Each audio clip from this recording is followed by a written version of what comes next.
Hey everyone, welcome back to another video. In this video, I'm going to talk about how to fix iPhone screen is not responding to the touch. And if you're going through this kind of trouble, then this is only the one solution you can try in order to fix this. This is definitely going to work, and this is what we have to do. The only one solution you can try is force restarting your iPhone. To do a force restart, you have to press the volume up followed by the volume down. Then you have to press and hold the power button over here. You have to press and hold unless and until you see the Apple logo. When you see the Apple logo, you have to remove it. So I'll be demonstrating you that.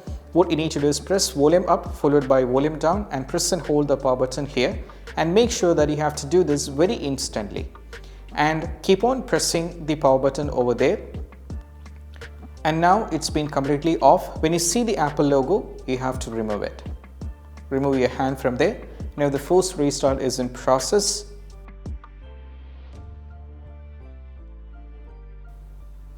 Now you just need to go back to your iPhone, use the passcode, and if you try to check it, you'll not be having any kind of trouble and it's all working fine.